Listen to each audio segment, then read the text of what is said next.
একবার একটা সিংহের পায়ে কাঁটা বেঁধে যায়। সে কষ্টে চটপট করতে থাকে। তখন ছোট্ট একটা খরগোশ এসে তার পা থেকে কাঁটাটা বের করে দেয়। সে অনেক খুশি হয়ে যায় এবং সিংহটি কৃতজ্ঞ হয়ে বলতে থাকে, ছোট সাহায্য অনেক সময় বড় হয়ে ওঠে, যদিও তা মন থেকে করা হয়।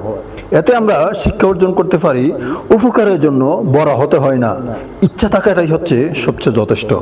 বনের মাঝখানে একটা বিশাল হাতি হেঁটে যাচ্ছিল। পথের পাশে একটা ছোট পাখি ডিমে তা দিচ্ছিল। হাতি এসে বলল, তুমি সবার সামনে ডিম দাও কেন? আমি যদি ভুল করে ফাঁ দিয়ে দেই? পাখিটা বলল, আমি আল্লাহর উপর ভরসা করে এখানে বসেছি, আপনি না দেখলেও আল্লাহ আমাকে বাঁচাবেন। হাতিটা হেসে বলল, তুই এত ছোট একটা পাখি, এত সাহস পাস কোথায় থেকে?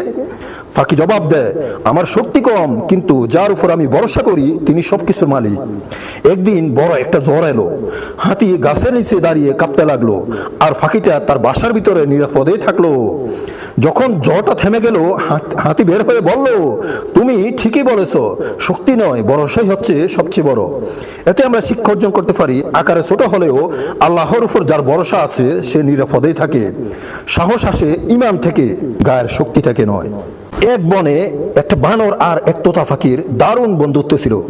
তোতা প্রতিদিন ফল খেয়ে বানরকে ডেকে বলতো, এসো দুইজনে ভাগ করে খাই।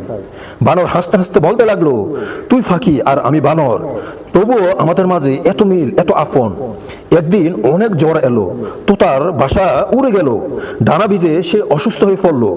সব পাখিরা তোতাকে ছেড়ে উড়ে চলে গেল, কিন্তু বানর ছুটে এলো তোতার কাছে। বানর তাকে গাছের কুঠুরিতে আশ্রয় দিল, ফাতা দিয়ে তাকে গরম করলো এবং ফল এনে তাকে খাওয়ালো। তোতা বলল, তুই তো আমার বন্ধু না, তুই তো বাইরে ভাই। বানর বলল, বন্ধু মানে বিপদে পাশে থাকা। উঠতে না পারলো কি হয়েছে, আমি তো হাত পা দিয়ে ভালোবাসতে পারি। তোতা সুস্থ হয়ে উড়ে গেল, কিন্তু প্রতিদিন বানরের জন্য খাবার রেখে যায়। এতে আমরা শিক্ষা অর্জন করতে পারি, বন্ধু মানে আনন্দের সাথী হওয়া নয়, বিপদে পাশে থাকার নামই হচ্ছে প্রকৃত বন্ধু। নূর ভাবনা, ইসলামের পথে আলোর দিশারি।